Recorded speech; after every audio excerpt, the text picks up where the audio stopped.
தமிழில் சொன்னால் காவல்காரன் அப்படி சொல்லலாம். ஆகவே கர்த்தருடைய பிள்ளைகளாகிய நம்மளை ஆண்டவர் ஒரு ஜாமக்காரனாக ஆண்டவர் நம்மை வைத்திருக்கிறார். அன்றைக்கு ஆதாம் ஏவாளை படைத்த ஆண்டவர் இந்த ஆதாம் ஏவாளுக்கு 2 வேலைகள் கொடுத்திருந்தார் ஆண்டவர். ஒன்று, அந்த நிலத்தை பண்படுத்தவும் அந்த நிலத்தை காக்கவும். பயிரிடுவதற்கான அந்த ஏதேன் தோட்டத்தில் அவனுக்கு தேவையான எல்லாவற்றையும் தேவன் ஆயத்தம் பண்ணி வைத்திருந்தார். ஆனால் பண்படுத்தினான், ஆனால் என்னவில்லைன்னா காக்கவில்லை. என்னவில்லை? ஆமாம், பாதுகாக்க வேண்டிய அவன் ஒருவேளை மனைவியை முழுசுமா நம்பிட்டானா அப்படின்னு தெரியல. ஆனால் அந்த சத்ரு சாத்தான் இந்த உரையாடல் நிறைய நேரங்கள் நடந்திருக்கும். ஒரே நாளில் அந்த அம்மா அந்த பழத்தை பறித்து என்ன பண்ணியிருக்க மாட்டாங்க, சாப்பிட்ருக்க மாட்டாங்க. அந்த ஏதேன் தோட்டத்தில் பலவிதமான அதாவது மிருகங்கள், பறவைகள், இவைகள் எல்லாமே இருந்தது. ஒருவேளை சத்ரு அங்கே நுழைய முடியாது, ஏதேன் தோட்டத்தில் நுழைய முடியாது. ஏதேன் தோட்டம் ஒரு பாதுகாப்பான இடம், அந்த பாதுகாப்பான இடத்துக்குள்ளே யாருமே நுழைய முடியாதுன்னு சொல்லி அப்படி அவன் சரியாய் காக்காமல் விட்டானா. ஆனால் அங்கே காக்காதனால அந்த சத்ருவானவன், சர்வமானது அவளிடத்தில் தந்திரமாய் பேசி தவறு நடப்பது நீங்கள் கவனித்து பார்த்தீங்கன்னா ஒரே நாளில் அந்த தவறு நடந்துடுறதில்லை. அநேக நாட்கள் அந்த பேச்சுவார்த்தை நடக்கும், அநேக நாட்கள் அந்த உரையாடல் நடக்கும். அப்போ இதை ஒருவேளை மனைவியானவள், ஏவாளானவள் தன்னுடைய புருஷன்கிட்ட என்ன பண்ணியிருக்க மாட்டான்னா கலந்துரையாடல் பண்ணியிருக்க மாட்டாங்க. இப்படி ஒரு ஆள் வந்தான், இந்த பழத்தை சாப்பிட்டான் என்ன அப்படின்னு சொல்லி அவன் பேசியிருப்பா. அப்படி கலந்துரை நிறைய விஷயங்கள் இந்த கணவன் மனைவிக்குள்ள நிறைய பிரச்சனைகள் என்ன அப்படின்னா அவர்கள் ஒருவருக்கொருவர் பகிர்ந்து கொள்ளுவதில்லை, ஒருவருக்கொருவர் பேசிக்கொள்ளுவதில்லை.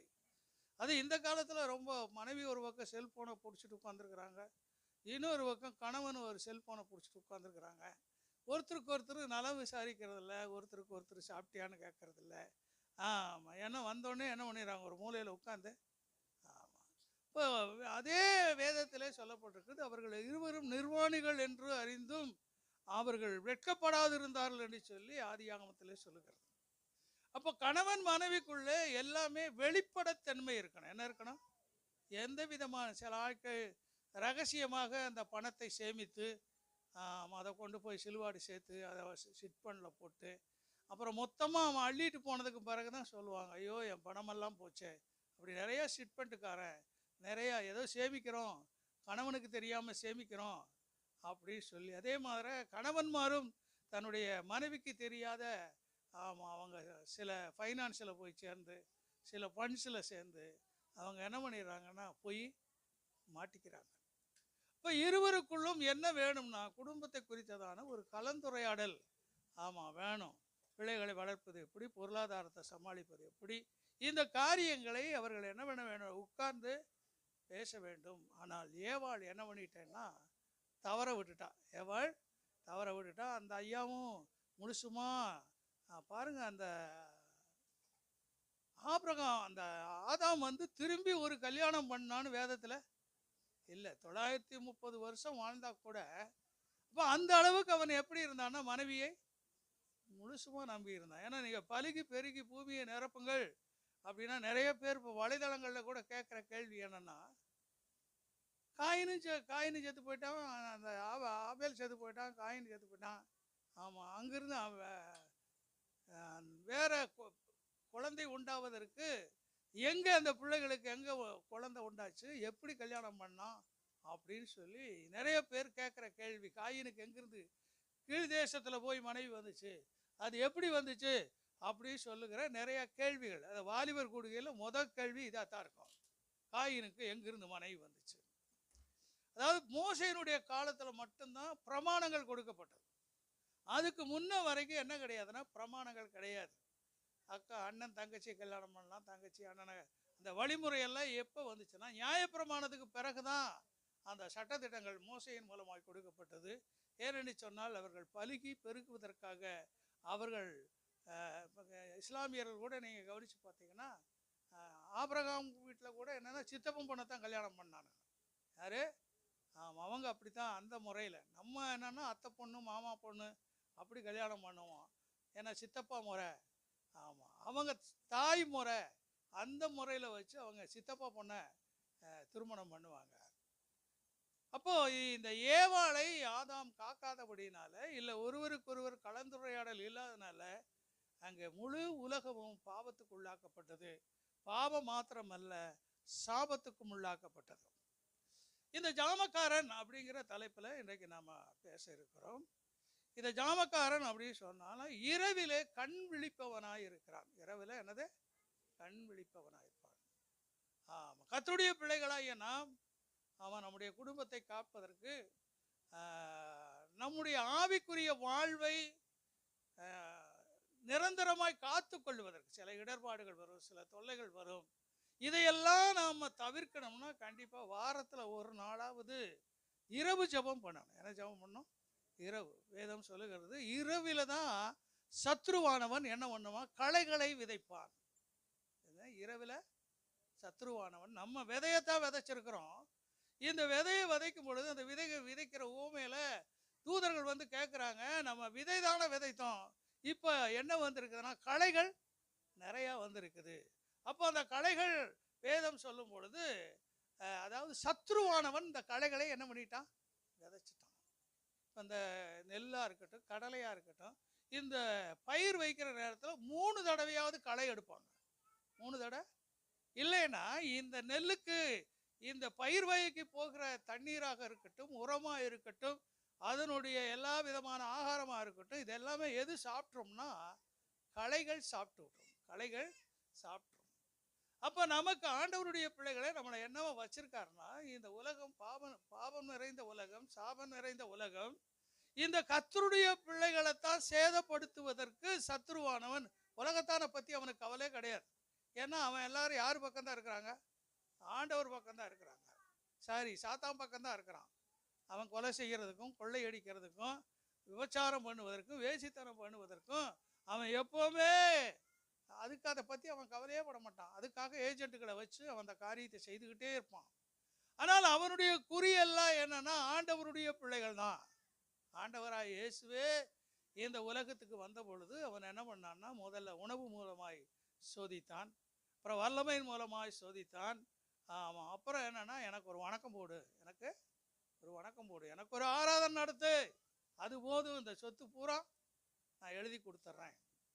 இப்போ புதிய ஏற்பாட்டு தேவனுடைய பழைய ஏற்பாட்டில் இஷ்டம் போல வாழ்ந்தார்கள், மிருகத்தை போல வாழ்ந்தார்கள். சோதோம் கொமோரா பட்டணத்தை அதான் ஆண்டவர் அழித்தார். அப்போ இந்த சமுதாயம் உருவாக்கப்படும் வரைக்கும், இந்த அரசியல் நேபுகாத்நேச்சருக்கு முந்தி வரைக்கும் மக்கள் வந்து இஷ்டம் போல வலியவன் வந்து எளியவனை வாட்டி அவனுடைய நிலத்தை அபகரித்து, அவனுடைய சொத்துக்களை அபகரித்து, அப்படி தான் அவங்க ஒரு என்ன இல்லைன்னா ஒரு குழு இல்லை, ஒரு பாதுகாப்பு இல்லை. இன்றைக்கி என்ன இருக்குதுன்னா எல்லாத்துலேயும் ஸ்டேஷன், போலீஸ் ஸ்டேஷன் இருக்கிறது, பலவிதமான சட்டத்திட்டங்கள் இருக்கிறது, ஒழுங்குமுறை இருக்கிறது. இவைகள் மூலமாக இன்றைக்கி மனுஷன் கட்டுப்பாடு பண்ணி கொண்டிருக்கிறான். அவ்வளவு கட்டுப்பாடு பண்ணால் கூட இன்றைக்கு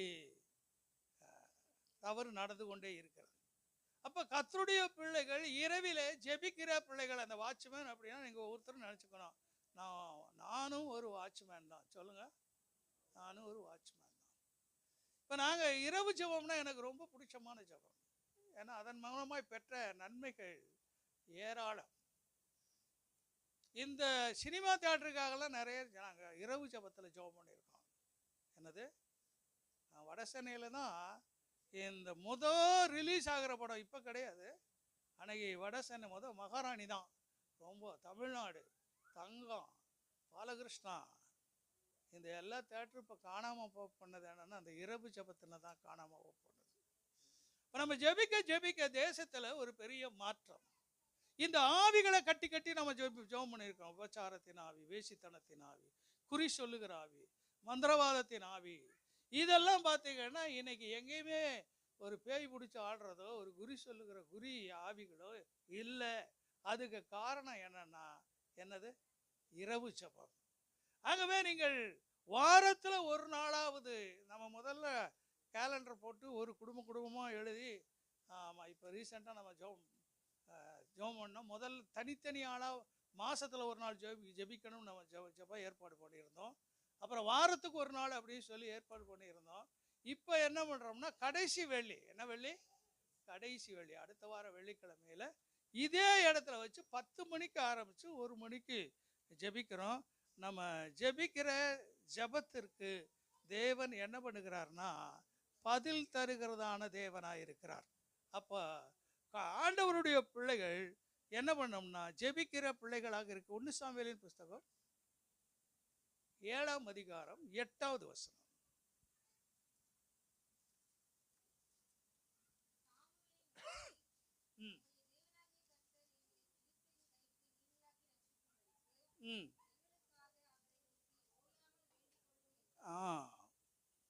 அடுத்து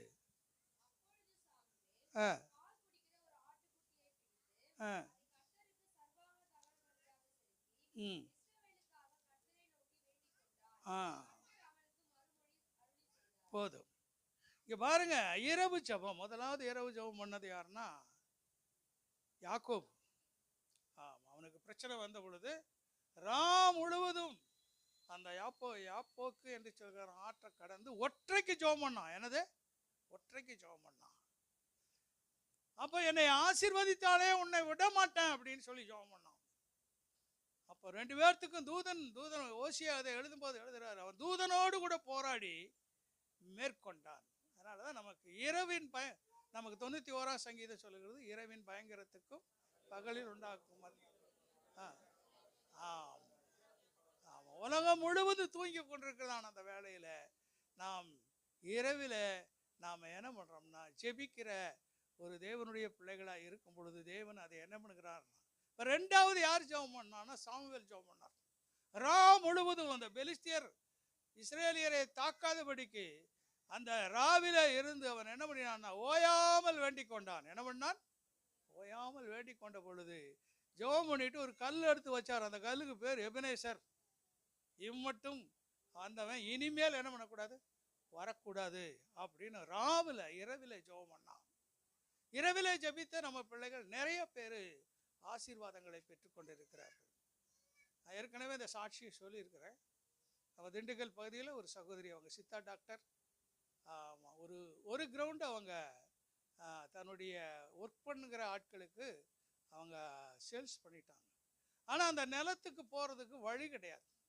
அந்த வழிக்காக 12 லட்ச ரூபா செலவு கொடுத்தாச்சு. 4 பேர் வந்து அந்த கையெழுத்து போடணும். கிட்டத்தட்ட 13 வருஷமாக அவங்க அதுக்கு 3 பேர் வருவான், ஒருத்தர் வரமாட்டான், 2 பேர் வருவான், 2 பேர் வரமாட்டான். இப்படியே 13 ஆண்டுகள் கடந்து விட்டது.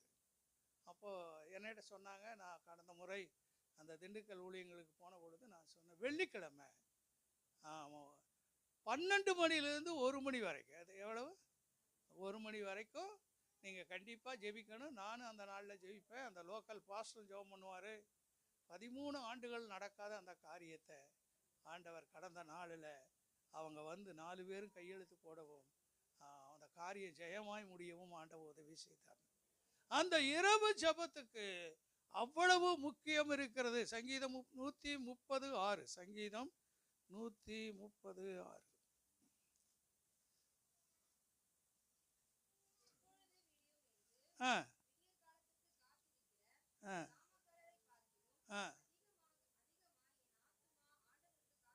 ஆமாம், ஜாமக்காரன்னு பார்த்தோம்னா, அதாவது ஜாமக்காரன்னு சொன்னால் 4 ஜாமம் இருக்குது.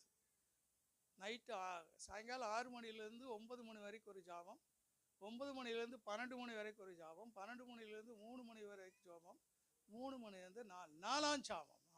நம்முடைய வேதம் சொல்லுகிறது, படகுல இயேசு போகும்போது எத்தனாம் ஜாமத்தில்? 4ஆம் ஜாமம். அந்த நேரம் தான் ரொம்ப தூக்கம், அப்படியே கண்ணை தள்ளும். இந்த எப்படி அந்த விடிய காலம் நைட் ஷிஃப்ட் பார்க்குறவனுக்கு தான் தெரியும், எப்போ விடியும். என் வாழ்க்கை ஃபுல்லாக நைட் ஷிஃப்ட்டு தான். தொழில் தொடங்கினதும் வேலைக்கு போகிற வேலை நாளும் நைட் ஷிஃப்ட்டு தான். ரிட்டையர்ட் ஆகி வெளியே வரும்போது நைட் ஷிஃப்ட் தான். அவ்வளவு கடினமாக இருக்கும். அதுவும் இந்த 2000 டோல்கேட்டில் இருந்த கம்பெனி அம்பத்தூர் போச்சு. இங்கே வரைக்கும் 3ஆம் ஷிஃப்ட் நடக்காமே வந்தவனையெல்லாம் துரத்திடுவான். 3 ஷிஃப்ட் வரக்கூடாதுன்னு சொல்லி. அதை ஒரு நாள் வேலைக்கு வருவான், ஏதாவது சொல்லி அப்பா போயிருந்த கம்பெனி சரி கிடையாது எதையா இருக்கும். ஆனால் அங்கே அந்த கம்பெனிக்கே போனதுக்கு பிறகு 3 ஷிஃப்ட் போட்டாங்க. நைட் ஷிஃப்ட் கண்டிப்பாக போயே ஆகணும், வேறு வழியே இல்லை. ஆனால் அந்த நேரத்தில் ஊழியம் வேற நமக்கு 2 சபையாகி போச்சு. ஆனாலும் கர்த்தர் எந்த பலவீனம், தூக்கம் 4 மணி நேரம் 5 மணி நேரம், இதில் வேறு ஃபாஸ்டிங் ப்ரேயர் கட்டுருவாங்க. அப்போது நைட் ஷிஃப்ட்டு பார்த்துட்டு வந்துட்டு ஃபாஸ்டிங் ப்ரேயர், அது முடித்து லஞ்சு முடிச்சுட்டு ஒரு 4 மணி நேரம் தான் தூங்குவேன். அதுக்கடுத்து மறுபடியும் அம்பத்தூர் போக வேண்டியிருக்கும். அந்த இரவு ஜெபம், அந்த இரவு கண் விழிப்பு இருக்கிறதுனால இன்னைக்கும் கண் விழித்து ஜெபிப்பதற்கு, இரவிலே ஜெபிப்பதற்கு ஆண்டவர் உதவி செய்திருக்கார். அதனால தான் நம்முடைய வேதம் சொல்லுது, விழித்திருந்து ஜெபம் பண்ணுங்கள். விழிப்பு என்று சொன்னால் எப்பவுமே உஷாராக இருக்கணும். அடுத்து இந்த வாட்ச்மேனை பார்க்கும் பொழுது அவன் அவனுடைய செவி ரொம்ப கூர்மையாக இருக்கும். வாட்ச்மேன் எப்படி இருக்கும்? ஆமாம், 1 சாமுவேல் புஸ்தகம் 14ஆம் அதிகாரம் 16வது வசனம். 1 சாமுவேல்.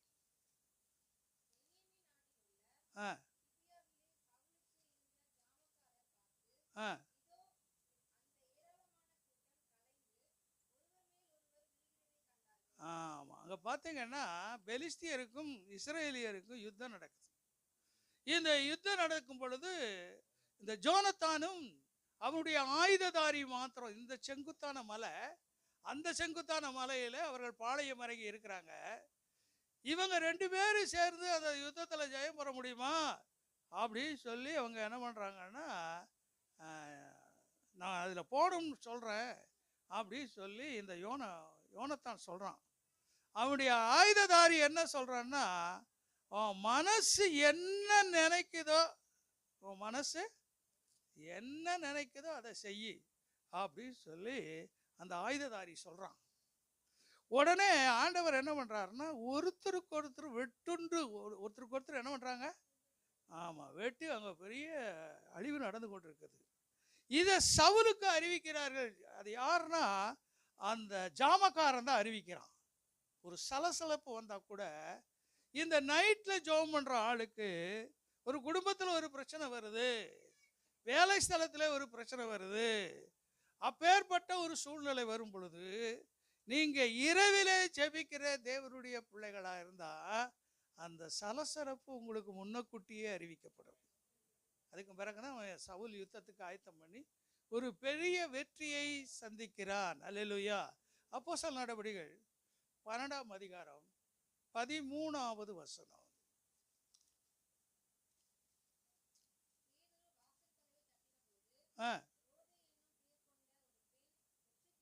பாருங்க, சபையார் எல்லாம் இப்போ ஜெபம் பண்ணிட்டு இருக்கிறாங்க. பேதுரு எங்க இருக்கிறார் அப்படின்னா ஜெயிலில் இருக்கிறார். இப்போ 7 நாள் ஜெபம். என்ன ஜெபம்? 7 நாள் ஜெபம். என்ன ஜெபம்? விடுதலை செய்யும், விடுதலை செய்யும், விடுதலை செய்யும்னு ஒரே ஜெபம். ஆனா இந்த ரோதை என்கிறதான பொண்ணு, அந்த பொண்ணு இந்த வாக்கிங் சவுண்டு கேட்கறத பார்த்த உடனே அவளுக்கு தெரிஞ்சு போச்சு யார் வர்றா அப்படின்னு. என்னுடைய விசுவாசம் என்னன்னா, முதல்ல ஆண்டவர் அந்த பொண்ணுக்கு தரிசனத்தில் சொல்லியிருப்பார். என்ன பண்ணியிருப்பாரு? தரிசனத்தில் சொல்லியிருப்பார், பேதுரு விடுதலை ஆகி வர்ற மாதிரி. ஏன்னா அவங்க பாரத்தோடு ஜெபிக்கிறவர்களுக்கு ஆண்டவர் சில தரிசனங்களையும் சில வெளிப்பாடுகளையும் கொடுப்பார். அப்போ அந்த நட சத்தம் என்னது, சில ஆள் சறுக்கு சறுக்குன்னு நடக்குவாங்க, சிலர் டொக்கு டொக்குன்னு நடக்குவாங்க, சில ஆட்கள் நடைய பார்த்தாலே நமக்கு தெரிஞ்சிருந்தார் வாராங்க. அந்த கூர்மையான காரியத்தை நம்ம இவர் செய்வார். கேட்டு திறக்கும் போதே சொல்லுவோம் இன்னார் வாராங்க அப்படின்னு. 5th 6th படிக்கும்போதே ஆமாம், எங்கள் வீடு இப்படி உள்ளாக்க இருக்கும். ஆமாம், கேட்டு டக்கு சத்தனோன்னு இன்னார் வாராங்க அப்படின்னா. ஆமாம், அப்போ சில ஆட்களுக்கு ஆமாம் என்ன பண்ணணும்னா கூர்மையான செவி. அது யாருக்கு இருக்கும்னா ஜாமக்காரனுக்கு. என்னதே? ஆமாம், இரவில் ஜெபிக்கிற அந்த ரோதை சொல்ல வந்துட்டார் பேதுரு. மற்றவங்களுக்கெல்லாம் என்ன விசுவாசம்? ஏன்னா கடைசி நாள் அன்னைக்கு வெட்டப்படுற நாள். நம்ம ஆண்டவர் எப்போவுமே கடைசியில் தான் ஏதாவது செய்வார். நான் என் லைஃப்பில் எத்தனையோ பார்த்துட்டேன். சத்தமே காட்ட மாட்டார், சத்தமே என்ன பண்ண மாட்டார், காட்ட மாட்டார். அதுதான் முடிஞ்சு போச்சு, அவ்வளோதான், நம்ம லைஃப் அவ்வளோதான் முடிஞ்சு போச்சு அப்படின்னு சொல்லி நாம் நினச்சிக்கிட்டு இருப்போம். ஆனால் கடைசி நேரத்தில் டக்குன்னு அற்புதத்தை செய்திருவார். நல்ல சொல்லுங்களா பார்ப்போம்.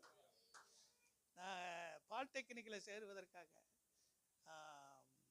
நான் அப்ளிகேஷன் போட்டிருந்தேன். அப்போது நான் வேலை பார்த்த கானகம் அடையார் பக்கத்தில் சென்ட்ரல் பாலிடெக்னிக்கில் தான் படித்தேன் நான். அந்த கானகம் அதுக்கு பக்கத்தில் 2 கிளர்க், அவங்க 2 பேர் அப்பாயின்மெண்ட் கிளர்க் அவங்க. அப்போ என்னை பார்த்து சொல்லுவாங்க, ஐயோ ஒரு 300 ரூபா கொண்டு வா, நான் உனக்கு சீட் வாங்கி கொடுத்துட்றேன். சார் 300 ரூபா இருந்தால் என் மாத சம்பளமே 300 தான். ஏன்னா அதை எக்ஸ்பீரியன்ஸ் சர்டிஃபிகேட் போய் நாசரேத்தில் போய் வாங்கிட்டு வரணும். ஆனால் நான் என் கம்பெனிக்குள்ளே போனாலே எங்களை ஸ்ட்ரைக் பண்ணி வெளியே வந்ததுனால உள்ளே விட மாட்டாங்க. அந்த சர்டிஃபிகேட் வந்தால் தான் நமக்கு செலக்டட். அதனால் எத்தனையோ முறை முயற்சி, என் பேரை கூப்பிடுவாங்க, நான் போவேன், சர்டிஃபிகேட் இருந்தியா, இல்லை, சரி போ வெளியே, போ வெளியே அப்படியே சொல்லிடுவாங்க. சரி நமக்கு இந்த வருஷம் சீட்டு கிடைக்காது அப்படின்னு சொல்லி நாளையோட கடைசி அவ்வளோதான். நான் இன்னொருத்தர் தேடி வந்தார், எனக்கு சீட்டு வாங்கிட்டீங்களா அப்படின்னார். இல்லைங்க, சைக்கிளில் ஏறுங்க. கிண்டியிலேருந்து சைக்கிளை கூப்பிட்டு போனார் அடையாருக்கு. அங்கே ஒரு சார்ட்டை கூப்பிட்டு போய், என் தம்பி இவருக்கு எப்படியாவது சீட்டு வாங்கி தரணும். சார் சீட்டெல்லாம் முடிஞ்சு போச்சு, அவர் எலக்ட்ரிக்கல் கச்சோடி, அவரால் ஒன்றும் முடியாது. உடனே முடியாதுனார். உடனே சரி எதுக்கு நாளைக்கு வந்து பாருங்க, எதுக்கும் நாளைக்கு வந்து பாருங்க. சரி மறுநாள் அவர்கிட்ட போனால் அந்த மெக்கானிக்கல் ஹெச்ஓடி சொன்னார், உங்களுக்கு சீட் கிடைக்காதுங்க, சர்டிஃபிகேட் வாங்கிட்டு வந்தீங்களா? இல்லை சார். அப்போ நான் சொன்னேன், எனக்கு சீட்டு போகத்தான் மீதி சீட்டு, சும்மா அப்படி வாயில் வந்தது. அப்புறம் கடைசியில் ஆண்டவர் அந்த கடைசி நாளில் சீட்டு கிடைக்க ஆண்டவர் உதவி செய்தார். நிறைய விஷயங்கள் எப்படி சொல்லலாம், எதுவுமே நடக்காது, அவ்வளோதான் முடிஞ்சு போச்சு, நம்ம வாழ்க்கையே நஷ்டமாய் போச்சு அப்படின்னு நீங்கள் நினச்சிட்டு இருக்கலாம். ஆனால் ஆண்டவர் என்ன பண்ணுகிறார்னா, நாகம்மான் 6 தடவை முங்கி பார்த்தான், எதுவுமே நடக்கலை. அப்புறம் 7ஆவது தடவை முங்கி வந்த உடனே வேதம் சொல்லுகிறது, சிறு பிள்ளையினுடைய மாம்சத்தை போல என்ன படிச்சு மாறிச்சு. அல்லேலூயா. அப்போ ஜெபிக்கிறவனுக்கு செய்தியை ஆண்டவர் முன்னக்கூட்டியே தரிசனத்திலேயே ஆண்டவர் தருகிற தேவனாயிருக்கிறார். அல்லேலூயா. இந்த ஜாமக்காரன் செய்தியை உடனுக்குடன் அறிவிக்கிற ஒரு செய்தி அவனுக்கு முதல் செய்தி வரும், செய்தி அவனுக்காக வரும். 2 சாமுவேலின் புஸ்தகம் 18ஆம் அதிகாரம்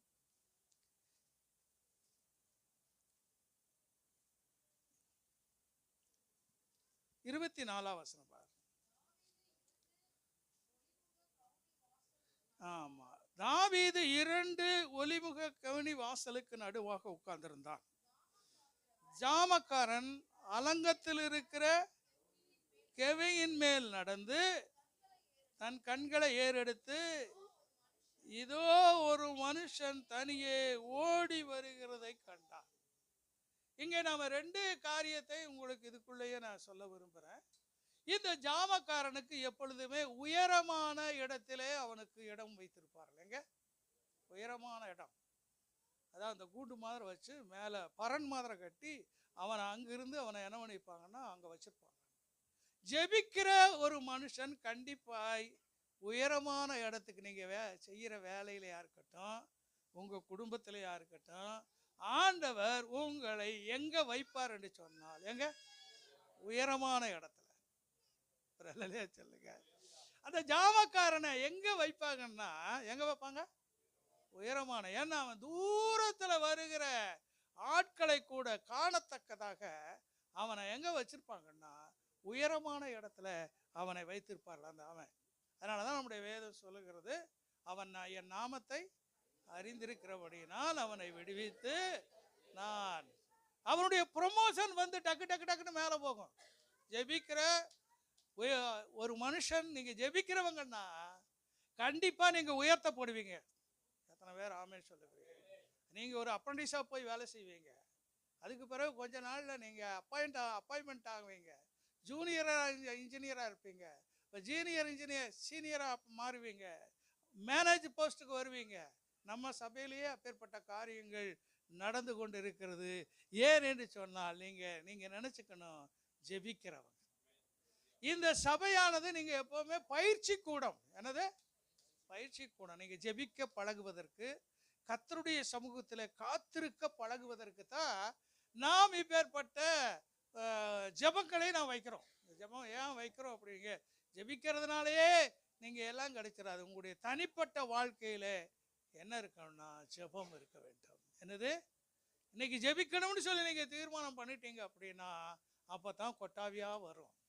அப்போ தான் கைகால எல்லாம் அடித்து போட்ட மாதிரி அசதியாக இருக்கும். ஆமாம், நம்மளால என்ன பண்ண முடியாதுன்னா வயிற்ற வேற கலக்கும். வயிற்ற வேற கலக்கும். நிறைய ஆபத்துகள் வரும். நான் இங்கே ஆதம்பாக்கத்தில் இருக்கும் பொழுது இங்கே கடற்கரை இரவு ஜெபம்னு சொல்லி நாங்கள் வச்சுருந்தோம். கடற்கரை இரவு வந்து ஜெபம் பண்ணிட்டு, அதாவது செகண்ட் ஷிஃப்ட் பார்த்தோன்னா இருந்து ஜெபம் பண்ணிட்டு அப்படியே காலையில் போனோன்னா பீச் ஸ்டேஷன் ஏறி கண்ணை மூடுனா அவ்வளோதான், பல்லாவரம் போயிடும். கரெக்டாக டிக்கெட் பரிசோதகர் நிற்பார். டிக்கெட் எது வரைக்கும்? சென்ட் தாமஸ் மவுண்ட் வரைக்கும் தான் எனக்கு என்ன இருக்கும்னா சீசன் டிக்கெட் இருக்கும், 300 ரூபா ஃபைன். இப்படி நிறையா நேரம் நான் அப்போ எடுப்பேன் தீர்மானம், இனிமே இந்த இரவு ஜெபத்துக்கு போகக்கூடாது. ஒரு தடவை கரெக்டாக டோல்கேட்டில்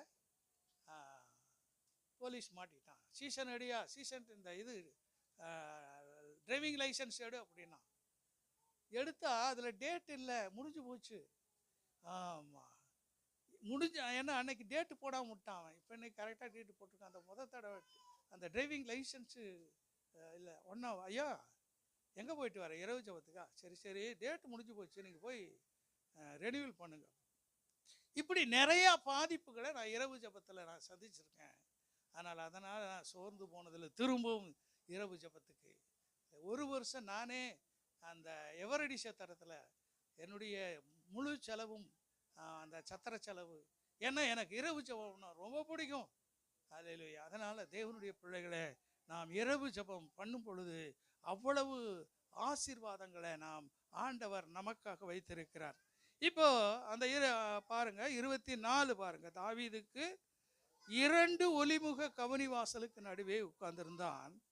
ஜாமம் காக்கிறவன் அலங்கத்தில் இருக்கிற கெபியின் மேல் நடந்து தன் கண்களை ஏறெடுத்து இதோ ஒரு மனுஷன் தனியே ஓடி வருகிறதை கண்டு கூப்பிட்டு ராஜாவுக்கு அறிவித்தான். அன்னைக்கு அப்சலோமுக்கும் இந்த தாவீதுக்கு தான் அப்பனுக்கும் மகனுக்கும் சண்டை. என்னது? அப்பனுக்கும் மகனுக்கு சண்டை. ஒரு பக்கம் அப்பன் செத்து போயிடுவானோ, மகன் செத்து போயிடுவானோன்னு அப்பன் பயப்படுறான். ஏன்னா அந்த படையை மூணா பிரித்து 3 பேர்த்து கையில் யோவாப், அபிஷாய், இன்னும் ஈத்தாய் 3 பேர்த்து கையில் படையை பிரித்து, எப்பா பிள்ளையாண்டானே என்ன பண்ணுவாயாக, மெதுவாய் நடத்துவாயாக அப்படின்னு சொல்லி அனுப்பிட்டாரு. இப்படி அனுப்பின உடனே இப்போ என்ன நடக்கும்? மற்ற யுத்தத்துக்கெல்லாம் அவனுக்கு பயப்படல. கண்டிப்பாக யோவா போனால் கண்டிப்பாக ஜெயிச்சுட்டு வருவார்னு அவனுக்கு தெரியும். ஆமாம், அபிஷாய் போனால் கண்டிப்பாக வெட்டாமல் வரமாட்டான்னு அவனுக்கு தெரியும். ஈத்தாய் அதை விட வேற. ஆனால் இப்போ ஒரு பக்கம் ஜெயிக்கணும்னு ஒரு பதபதப்பு, இன்னொன்று மகன் ஜாகக்கூடாதுன்னு ஒரு பதபதப்பு. கொஞ்சம் பாருங்க, 2க்கு மத்தியில் ஒரு பெரிய போராட்டம். அப்போ இந்த ஜாமக்காரன் ஒருத்த ஒண்டியா ஓடி வரான், ஒருத்த என்ன பண்றான் அப்படின்னு சொல்றான். அப்போ 25 பாருங்க. கூப்பிட்டு ராஜாவுக்கு அறிவித்தான். அப்பொழுது ராஜா, அவன் ஒருவனாய் வந்தால் அவன் வாயிலே நல்ல செய்தி இருக்கும் என்றான். அவன் ஓடி கிட்ட வரும் பொழுது, அடுத்து பாருங்க தாவீதனுடைய மனசுல இந்த நமக்கு கூட இந்த பதபதப்பு இருந்தால் கூட, பதபதப்பு இருக்கும் எப்போவுமே. நமக்கு என்னென்னா நெகட்டிவ் தாட்ஸே நடந்துக்கிட்டே இருக்கும். எப்படி? வண்டியில் போகிறான் பையன், வழியில் என்னமோ ஆகுதோ, இப்போ இவன் கார் எடுத்துகிட்டு திருநெல்வேலி போகிறான்னா நான் ராத்திரியில் உட்காந்து சோத்திரம் பண்ணிகிட்டே கிடப்பேன். சோத்திரம் சோத்திரம் சோத்திரம் சோத்திரம் சோத்திரம்.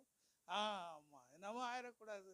இப்போ தான் போய் ஏதோ மோதிட்டான்னா, ஓ சரியாமல் ஜெபிக்க மாட்டேன்னா, ஆமாம் சரி ஒரு 4000 ரூபா தானே, சரி போனால் போயிட்டு. அப்போ ஒரு இரவில் அவன் பாருங்க, அவனுக்கு அந்த சொல்கிற வார்த்தை எனக்கு ரொம்ப பிடிச்சிட்டு. அவன் வாயிலே என்ன செய்தி வரும்? நல்ல செய்தி வரும் என்றான். ஓடி கிட்ட வரும் பொழுது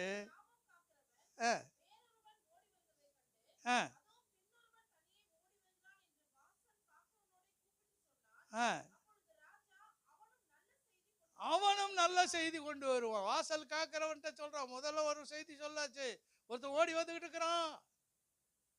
உடனே அடுத்து வேறொருவன் என்ன பண்றான்? ஓடி வருகிறான். அடுத்து 27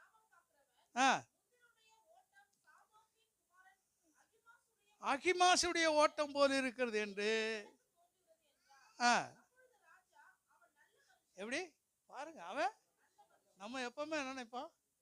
எவனையும் நல்லவன்னு சொல்ல மாட்டோம். நம்ம எவனையும் நல்லவன்னு சொல்லவே மாட்டோம். அவன் பார்த்து நடந்துக்கோ. இடக்கு முடக்கு படித்தவன் என்ன பண்ணுறான் பாரு. எனக்கு இந்த விஷயத்தில் நிறைய நம்ம கற்றுக்கொள்ள வேண்டியது இருக்கிறது. பாருங்க, அவன் என்னது நல்ல மனுஷன். அவன் நல்ல செய்தி கொண்டு வருவான். நல்ல மனுஷனெல்லாம் என்ன செய்தி கொண்டு வருவான்? ஆனால் அவன் கொண்டு வர்ற செய்தியும் மோசமான செய்தி தான். ஆனால் அவனை அகிமாசா அந்த தாவீது சொல்றது என்ன? அவன் நல்ல மனுஷன், என்ன பண்ணுவான்? நல்ல செய்தி கொண்டு வருவான். சரி, அகிமாஸ் வந்து ராஜாவை நோக்கி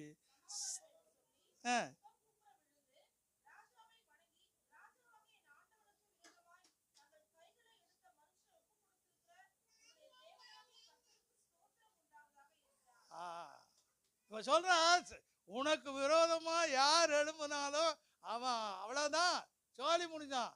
ஆனா தாவீது சொல்றத கவனிங்க. அடுத்து பாருங்க, தாவீது அவனுக்கு தெரியும் சுகமாவான். அதாவது யுத்தத்துல கண்டிப்பா ஜெயம் கிடைக்கும் அப்படின்னு அவனுக்கு நல்ல நிச்சயம் இருக்கிறது. ஆனால் நம்முடைய எண்ணமெல்லாம் என்னதுன்னா, என்னது?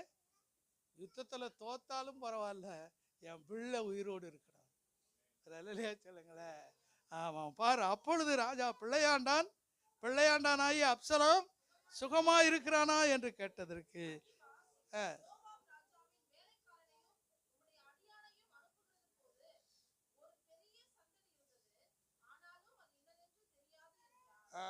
பாருங்க, அவன் சொல்ற ஸ்டைல் பாருங்க. சொல்ற ஆமா, பிள்ளையாண்ட உடனே செத்து போயிட்டான் அப்படின்னு சொன்னா ராஜா மனசு என்ன பண்ணும்?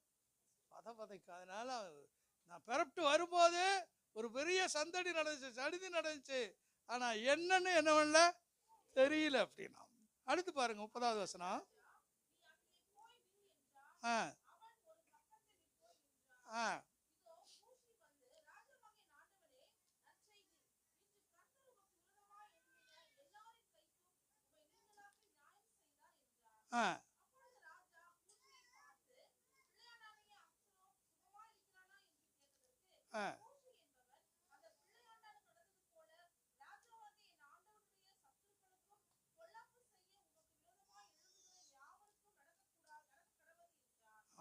போதும் பாருங்க, அவன் சொல்ற மெத்தடுக்கு இவன் 2 பேருமே பார்த்தது தான், செய்தி பார்த்தது தான்.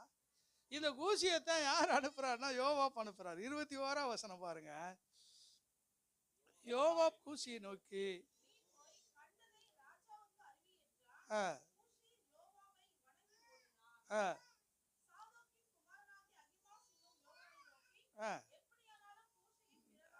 ஆமா நானும் போவேன். ஆனா இதுக்கு முந்தி வந்தவன் யாருன்னா அகிமாஸ் தான் வந்தான் முதல்ல. 2 பேரும் ஓட்டக்காரரு, செய்தியை கொண்டு போகணும். ஆனா இந்த அகிமாஸ் சொன்ன செய்தி பாருங்க, உடனே மனுஷனை இழக்க பண்ணாதபடிக்கு ரொம்ப தந்திரமா, என்னன்னு தெரில. ஏன்னா கூசி எப்பவுமே டைரக்டா அடிக்கிறவன். ஆனா இந்த அகிமாஸ் எப்பொழுதுமே என்னன்னா பூசி மொழிகி அப்படி நைசா சொல்றவன். அல்லேலூயா. அந்த ஜாமக்காரன் இதை என்ன பண்ணான்னா அறிவித்தான். அல்லேலூயா. அது மாத்திரமல்ல, இந்த ஜாமக்காரர் கூர்மையான பார்வை உடையவன். உயரமா இருந்துகிட்டு அங்கிருந்து வரும் பொழுது அவன் சொல்றான், அவன் என்ன சொல்றான்? ஆமாம், அங்கிருந்து வரும்போதே அவனுடைய ஓட்டம் சாதவக்கூடிய ஓட்டமாக தான் இருக்கிறது. தூரத்தில் எப்படி கழுகு தன்னுடைய பார்வை தூரத்தில், அது கோழி குஞ்சா இருக்கட்டும், அது தன்னுடைய இரையா இருக்கட்டும், உடனே அதை இன்னது என்று சொல்லி அறிந்து இந்த ஜாமக்காரன், ஆமாம், ஜெபிக்கிறவன் எப்பேற்பட்டவனாக இருப்பான் என்று சொன்னான். எப்பேர் தூரத்திலையும் கூட ஆபிரகாம் ஜெபிக்கிறவன். வேதம் சொல்லுகிறது, எபிரேயர் எழுதின புஸ்தகம் 11ஆம் அதிகாரத்தில் சொல்றான் பாருங்க, தூரத்திலே அவைகளை கண்டு அனைத்து ஆபிரகாமும் சாராளும் என்ன பண்ணாங்கன்னா, கூடாரத்தில் இருந்து அவங்க என்ன பண்ணாங்க, ஆபிரகாமும் சாராளும் சேர்ந்து ஜெபிக்க ஆரம்பித்தார்கள். அப்படி ஜெபிக்கும் பொழுது அவங்க எப்படி, அவங்களுக்குள்ள என்ன இருந்துச்சுன்னா தூர பார்வை இருந்துச்சு. பாருங்க 11:11, எபிரேயர் 11:11, விசுவாசத்தினால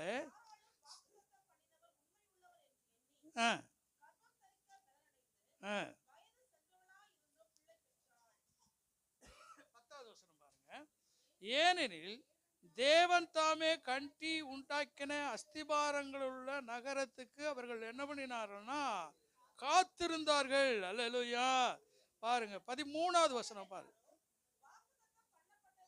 அடையாமல் தூரத்திலே அவைகளை கண்டு நம்பி அணைத்து கொண்டு.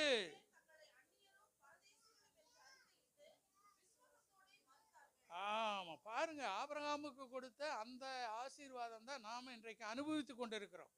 கலாத்தியர் 3:13-14 வேதம் சொல்லுகிறது, மரத்திலே தூக்கப்பட்ட எவனும் சபிக்கப்பட்டவன் என்று எழுதியிருக்கிறபடி நாம் நியாயப்பிரமாணத்தின் சாபத்துக்கு நீங்களாக்கி ஆபிரகாமுக்கு உண்டான ஆசீர்வாதங்கள் எல்லாம், அவனுக்கு சொன்ன வாக்கு தத்தமெல்லாம் இன்னைக்கு நாம சுதந்திரித்து கொண்டிருக்கிறோம். அவங்க எல்லாவற்றையும் சுதந்திரித்து கொள்ளலை, எல்லாவற்றையும் அவன் என்ன பண்ணல, சுதந்திரித்து கொள்ளலை.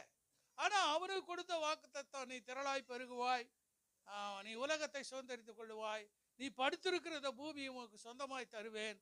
இந்த வாக்கு தத்தம் எல்லாம் அவன் கூடாரவாசியா இருந்து அங்க இங்கே வாழ்ந்தே அது. ஆனா அவைகளை எல்லாம் அவன் தூரத்துல இருந்து அவங்களை என்ன பண்ணா கண்டான். ஏன்னா அவன் ஜெபிக்கிறவன். பாருங்க, தன்னுடைய சகோதரனாய் லோத்து பிரிஞ்சு போயிட்டான்.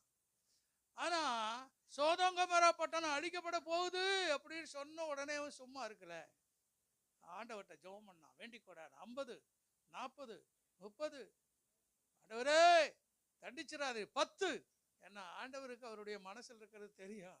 அதனால அவர் சொன்னாரு, சரி, லோத்தை விடுவித்து தூக்கிட்டு போனாரோ. இப்ப ஜெபிக்கிற ஒரு மனுஷனுக்கு நான் கற்றுக்கொள்ள வேண்டும். ஒருவேளை நீங்கள் சுதந்திரிக்க போகிற ஒரு ஆசீர்வாதத்தை, உங்களுக்கு சில வாக்குத்தத்தங்களை ஆண்டவர் கொடுத்திருப்பாரு. அந்த வாக்குத்தத்தம் உங்க வாழ்க்கையில ஒருவேளை நிறைவேறாமல் போகலாம். ஆனா அந்த வாக்குத்தத்தம் உங்க பிள்ளைகளுடைய வாழ்க்கையில நிறைவேறும், உங்க பேர பிள்ளைகளுடைய வாழ்க்கையில நிறைவேறும். முதல் நோவாவுக்கு கொடுத்த வாக்குத்தத்தம் என்னன்னா வானவில். என்னது? வானவில். இந்த வானவில நீங்க எப்பவுமே முழுசா பார்க்க முடியாது. என்னது? முழுசா கிழக்கு சூரியன் இருந்தா மேற்கு வரும் அந்த வானவில், அந்த மேற்கு சூரியன் இருந்தா கிழக்குல வரும். அந்த வானவில்ல பாதி நீங்க அந்த வாக்கு தத்தத்துல பாதி சுதந்திரித்துக் கொள்ளுவீங்க. அந்த வாக்கு தத்தத்துல மீதி உங்க சந்ததி சுதந்திரித்துக் கொள்ளும். சொல்லுங்க. ஆக வாக்கு தத்தம் பண்ணினவர் உண்மை உள்ளவர். ஆபிரகாமும் சாராளும் தூரத்திலே அவைகளை பார்த்தார்கள். அப்ப ஆண்டவருடைய பிள்ளைகள், நீங்க ஜெபிக்கிறவர்களுக்கு என்னது, அதுல எப்ப ஜெபிக்கிறவர்களுக்கு? இரவு ஜெபிப்பர். இந்த நம்ம சர்ச்சிலேயே உபவாச ஒரு 11 ஊழியக்காரர் 2வது செவ்வாய்க்கிழமை நம்ம ஜெபிக்கிறோம். இந்த 2வது செவ்வாய்க்கிழமைக்கு வருகிற ஒரு 12 பேர்கிட்ட வராங்க. 12 பேர்கிட்ட வராங்க. ஒரு 2 பேரா ஆரம்பிச்சது, ஒரு 12 பேரா வராங்க. ஆனா இதே ஜெபத்தை இரவு ஜெபத்துக்கு பண்றோம். 2வது வியாழக்கிழமை பண்றோம் அங்க திருவெற்றியூர்ல ஒரு சர்ச்சில். ஆனா 5 பேர் 6 பேருக்கு மேல என்ன பண்ண மாட்டேங்கிற, எவ்வளவு மாட்டேங்குது. பகலுக்கு ஜெபம் பண்றது ரொம்ப ஈஸி, ஆனா இரவுல ஜெபம் பண்றது ரொம்ப கஷ்டம். அதற்கு வருவதற்கு 1008 சாக்கு போக்கு சொல்றாங்க. ஆக தேவனுடைய பிள்ளை, இதுக்கு ஊழியக்காரர் தான் மறுநாள் நல்ல வேலைக்கு அங்கே போக வேண்டிய அவசியம் கிடையாது. ஆனால் அவங்க இரவு ஜபத்துக்கு வருவதுக்கு, ஆனால் ஜெபித்த அநேக ஜபங்களுக்கு என்ன பண்ணிக்காருன்னா ஆண்டவர் பதில் தந்திருக்கிறார். சொல்லுங்களா? ஆமாம். அப்போ அவன் தூரத்திலே அவைகளை பார்க்கிறான். ஏசாயாவின் புஸ்தகம் 21ஆம் அதிகாரம் 5 பாருங்க. பந்தியை ஆயத்தப்படுத்துங்கள், ஜாமக்காரரை வையுங்கள், புசியுங்கள், குடியுங்கள், பிரபுக்களே எழுந்து பரிசைகளுக்கு நீங்க என்ன பண்ணுங்க? எண்ணெய் பூசுங்கள். அப்போ இந்த இரவு ஜெபம் பண்ணுகிறவர்களுக்கு சில பலவீனங்கள் அப்படி வரலாம். ஆனா கர்த்தர் பலப்படுத்துகிற தேவனாக இருக்கிறார். டெய்லியும் பண்ண முடியாது, டெய்லியும் பண்ணலாம். ஆனா வாரத்துல ஒரு நாள் நீங்க உங்க குடும்பத்துக்காக நீங்க என்ன பண்ணணும்னா ஜெபிக்கிற தேவனுடைய பிள்ளைகளாக இருக்க வேண்டும். அல்லேலூயா. அடுத்து பாருங்க, 8வது வசனம். ஆண்டவரே, நான் பகல் முழுவதும் என் காவலில் நின்று ரா முழுவதும் என் காவலிடத்திலே தரித்திருக்கிறேன் என்று சிங்கத்தை போல் சத்தமிட்டு கூப்பிடுகிறான். இந்த மிருகங்கள் பார்த்தீங்கன்னா பகல்ல இளைப்பார். அது யானையா இருக்கட்டும், சிங்கமா இருக்கட்டும், புலியா இருக்கட்டும், அது எங்க இளைப்பாரும்னா இரவில அந்த காடுகள்ல இளைப்பாரும். ஆனா பகல்ல இளைப்பாரும், இரவுல தான் அது வேட்டைக்கு கிளம்பும். இரவுல தான். அப்ப நம்ம எப்படி அங்க ஜெபிக்கணும் அப்படின்னா வேதம் சொல்லுகிறது பாருங்க, சிங்கத்தை போல என்ன பண்ணுகிறான்னா சத்தமிட்டு கூப்பிடுகிறான். எப்படி? சிங்கத்தை போல. அடுத்து பாருங்க 9வது வசனம். ஒரு ஜோடு குதிரை பூண்ட ரதத்தின் மேல் ஏறி இருக்கிற ஒரு மனுஷன் வருகிறான். பாபிலோன் விழுந்தது, அதன் விக்கிரக தேவர்களை எல்லாம் தரையோடு மோதி உடைத்தார் என்று பிரயத்திரம் சொல்லுகிறான். அப்ப நம்ம ஜெபிக்கும் பொழுது ஆண்டவர் நமக்கு என்ன பண்ண விக்கிரக கோட்டைகளை உடைக்கிறார். என்ன பண்றாரு? இப்ப நமக்கு வாசல்ல ஒரு பிள்ளையார் கோயில், வாசல்ல நம்ம படி ஏறுறதுக்கு முன்னே ஒருவேளை பழைய ஆளுகளுக்கு அது தெரியும். இதை நமக்கு அந்த ஹவுஸ் ஓனர் நமக்கு கொடுக்கும் பொழுது அவர் சொன்னார், விக்கெட் கட் என்ன கேளுங்க, இது வழியா ஒரு விக்கெட் கட் கேளுங்க, அப்பதான் இந்த சிலையை உடைப்பானே. ஏன்னா அந்த காம்பவுண்டை ஒட்டி அந்த கோயில் இருந்தது. நாங்க சொன்னோம், எங்களுக்கு உடைக்கிற ரகசியம் தெரியும், உடைக்கிற ரகசியம் தெரியும். அல்லேலூயா. ஜெபிச்சோம். ஆண்டவர் கிருபையாய் அந்த இருக்கிற இடம் கூட தெரியாம அந்த வச்சவன் என்ன பண்ணான்னா வர்ணம் பூசிட்டு போனான். என்னது? காவி வர்ணம் பூசிட்டு போனான் அந்த இடத்துல. அதை கூட என்ன பண்ணிட்டான்னா சுண்ணாம்ப அடிச்சு இப்போ ஏன்னா அந்த உயரத்துக்கு கட்டணும்னு நினைச்சான். இப்போ ஜெபிக்கிறவர்களால் அதை செய்ய முடியும். அதே மாதிரி நம்ம தீர்த்து பிரதர் அவங்க வீட்டுக்குள்ள ஒரு பெரிய கோயில் இருந்துச்சு. ஆமாம், பெரிய கோயில். ஆனால் 3 பாஸ்டிங் ப்ரேயர் போட்டோம். சொன்னேன், இடிச்சு தள்ளி வர்றது வர பார்த்துக்கலாம். இடிச்சு தள்ளி ஒரு வாரம் கழிச்சு தான் ஊர் ஜனங்களுக்கே தெரியும். அப்புறம் என்ன பண்ண முடியும்? கட்ட முடியல. அதனால தான் நம்ம கொருக்குப்பேட்டை சபையை கொடுத்தாங்க. நீங்கள் கோயிலை இடிக்கிறாள்னு கேள்விப்பட்டேன், நீங்கள் அதுக்குரிய கோயிலையும் கொஞ்சம் இடிச்சு தள்ளுங்கன்னு அந்த மேடம் நமக்கு சர்ச்சு கொடுத்தாங்க. அல்லேலூயா. அப்போ நம்ம ஜெபிக்கும் பொழுது ஆண்டவர் ஒருவேளை அந்த ரோடை அகலப்படுத்தும் பொழுது நிச்சயமாகவே இப்போ பாலம் கட்டிட்டு இருக்காங்கல்ல, இப்போ நம்ம தொடர்ந்து ஜெபம் பண்ணுவோம். அந்த கோயிலை நிச்சயமாகவே அது இடிக்கப்பட கோயில்.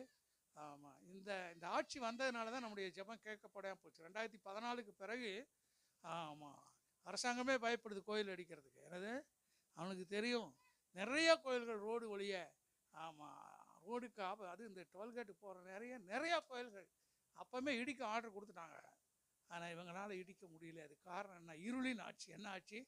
இருளின் ஆட்சி. அந்த ஆட்சி நடக்கும்பொழுது சில தடைகள் இருக்கு. ஆனால் நம்ம ஜெபிக்கிறதுல சோர்ந்து போகவே கூடாது. எத்தனை பேர் ஆமென் சொல்லுகிறீங்க?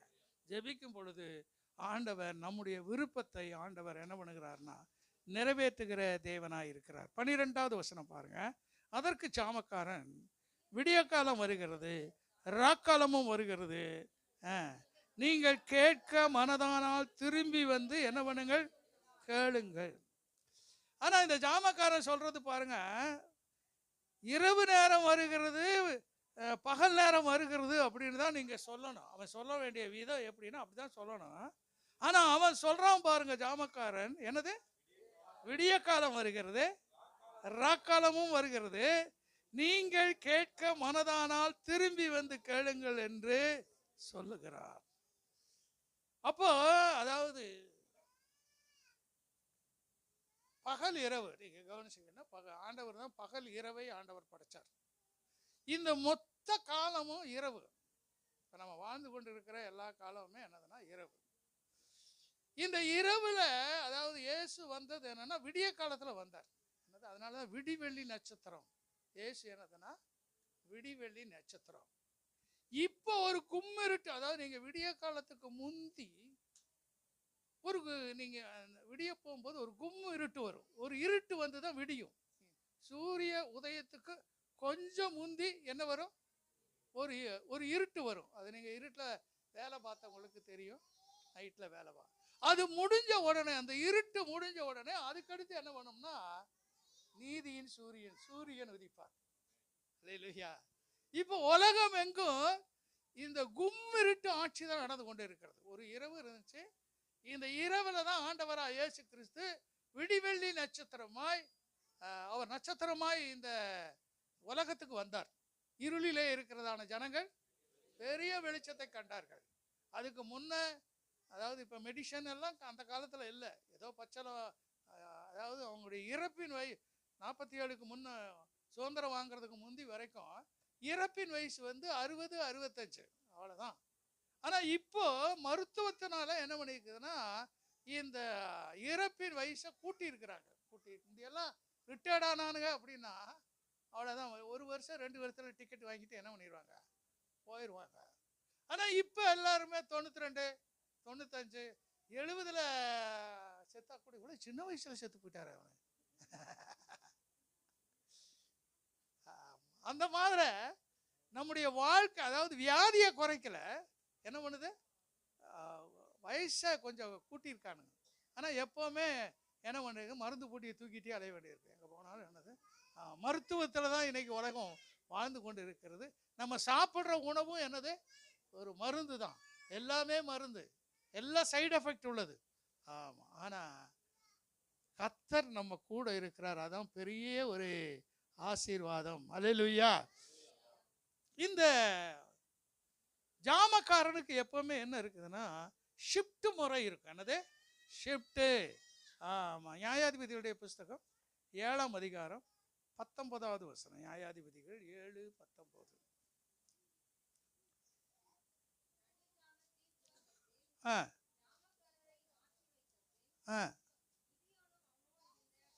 ஆமாம். அங்கே யுத்தத்துக்கு போகிறாங்க பாருங்க. சில இடங்களில் மிட் நைட்டில் ஷிஃப்ட்டை மாற்றுவாங்க. என்னது இந்த ஷிஃப்ட்டு பார்த்தீங்கன்னா சில இடங்களில் 6 to 12, 12 to அப்படி, அதாவது 6 to 6, 12 மணி நேரம் ஷிஃப்ட் இருக்கிறது. ஆமாம். சில இடங்களில் அதாவது டீ எஸ்டேட்லாம் பார்த்தீங்கன்னா மிட் நைட் 12 மணிக்கு ஒரு ஷிஃப்ட்டு முடியும். அடுத்த ஷிஃப்ட்டு 12 மணி ஆரம்பித்து விடிய காலம் 8 மணிக்கு அது ஒரு ஷிஃப்ட்டு முடியும். 3 ஷிஃப்ட் இருக்கிற இடத்துல இப்போ நிறைய இடங்கள்ல இந்த களவு நடக்கிறது. ஒருவேளை நியாயாதிபதியுடைய புஸ்தகம் பார்த்து அவனுக்கு அப்படி பண்ணானது இல்லை. மிட் நைட்டில் அந்த ஷிஃப்ட்டு மாறும். இந்த டீ எஸ்டேட் கம்பெனியெல்லாம் பார்த்தீங்கன்னா இந்த இலைகளையும் கொண்டு போய் நமக்கு வர்றது என்ன, டஸ்ட் டீ. என்னது? ஆமாம். முத்தி போன இலையை கொண்டு போய் அவங்க குப்பையாக கொட்டுவாங்க. அந்த குப்பையாக கொட்டினதை அவங்க என்ன பண்ணுவாங்கன்னா, என்னுடைய நண்பர் ஒருத்தன் இருந்தான். ஆமாம். அவன் போய் கூட்டாளிகள்லாம் சேர்ந்து அந்த குப்பையை, அதை எப்படின்னா கரெக்டாக அவன் சொல்லுவான், 12 மணிக்கு அந்த ஷிஃப்ட்டு மாறும் பாருங்க, அந்த நேரத்தில் அவனுக்கு தடபடலாம் இருப்பானுங்க.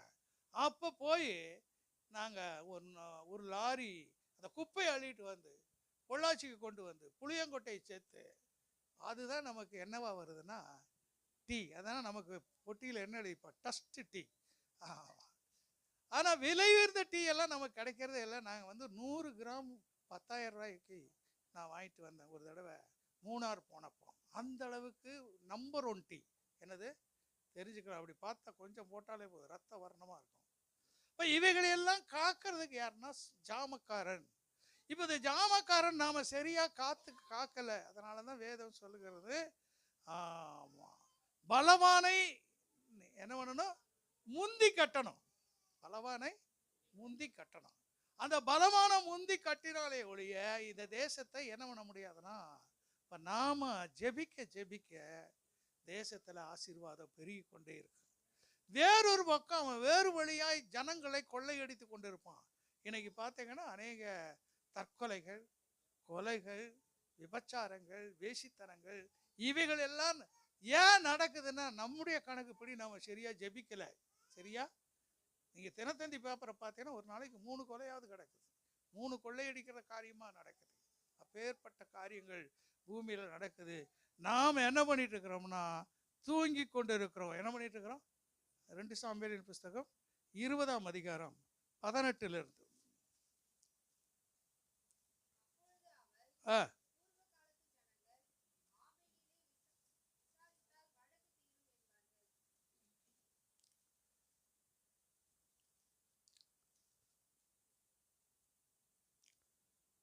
அது ஏற்கனவே பார்த்துட்டோம். சரி, கடைசியாக ஒரு பகுதியை வாசித்து ஓபேத்ஏதோம் 2 சாமுவேலின் புத்தகம் 6ஆம் அதிகாரம் 11வது வசனம்.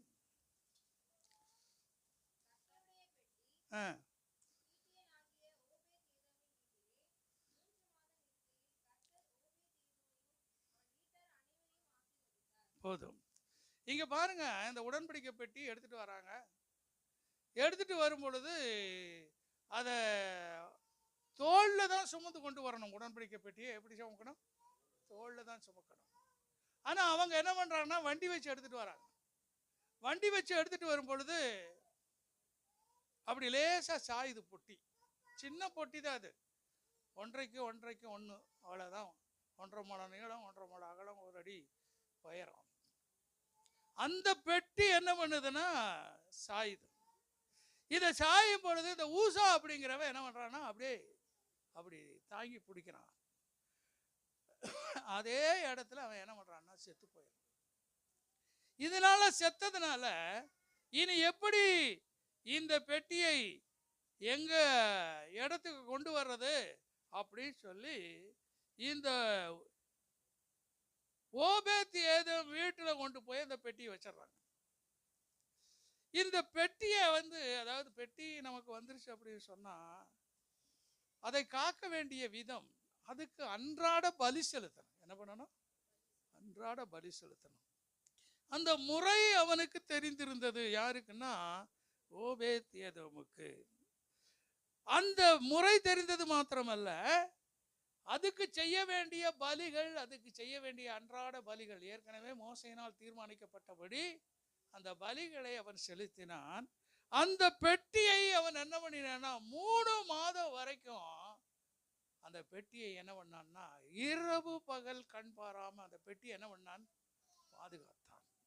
அதனால வேதம் சொல்லுகிறது பாரு, 12ஆம் வசனம், தேவனுடைய பெட்டி நிமித்தம் கர்த்தர் ஓபேத்ஏதோமின் வீட்டையும் அவனுக்குண்ட எல்லாவற்றையும் அவர் என்ன பண்ணினார்னா ஆசீர்வதித்தார்.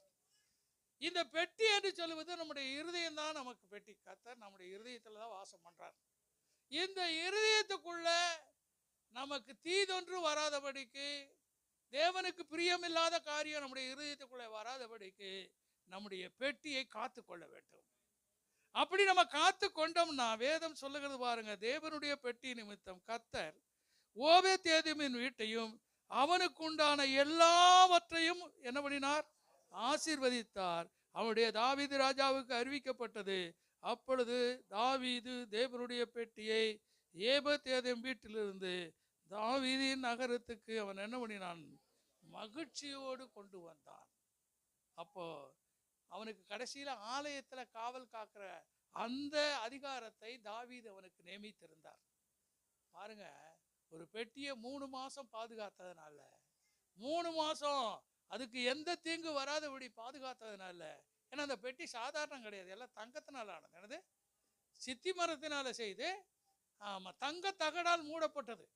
அந்த கிருபாசனம், ஆமா, 2 கேருபீன்களும் எல்லாமே சுத்த பொன்னால் செய்யப்பட்டது. விலையேறிய பெட்டி. பெட்டினா சாதாரண பெட்டி இல்லை. இந்த பெட்டி தான் எங்கே இருந்துச்சுன்னா பெலிஸ்தியருடைய ஊரில் இருந்துச்சு. 7 மாதம் அவர்களை மூல வியாதியினாலே பாதித்து அவர்கள் மரித்து போய் விட்டார்கள். அதனால் அவங்க புது வண்டியை கட்டி எங்கேயா போகிற பக்கம் போட்டோம் அப்படின்னு சொல்லி அனுப்பி வச்சாங்க. தாவீது அந்த பெட்டியை எடுத்து கொண்டு வரும் பொழுது அந்த பெட்டியை எங்கே வச்சான்னா கித்தியனாகிய ஓபேத்ஏதோம் வீட்டில் வச்சான். அவருடைய வீடு ஆசீர்வதிக்கப்பட்டது. ஆகவே ஜெபிக்கிற உங்களை கர்த்தர் ஆசீர்வதிக்காமல் விட மாட்டார். நீங்கள் மாவு பிசைக்கிறதான தொட்டி ஆசீர்வதிக்கப்படும். நீங்கள் கையிட்டு செய்கிறதான வேலை ஆசீர்வதிக்கப்படும். உங்களுடைய உணவு, உடை, தங்கும், வீடு ஆசீர்வதிக்கப்படும். அந்த ஆசீர்வாதத்தை சுதந்திரிக்க வேண்டும் என்று சொன்னால் நமக்கு என்ன வேணும்னா ஜெபிக்கிற ஒரு ஜாமக்காரனாக மாறணும். என்னவா மாறணும்? நம்ம தேசத்துக்காக மாறணும், நம்முடைய தெருக்களுக்காக மாறணும்.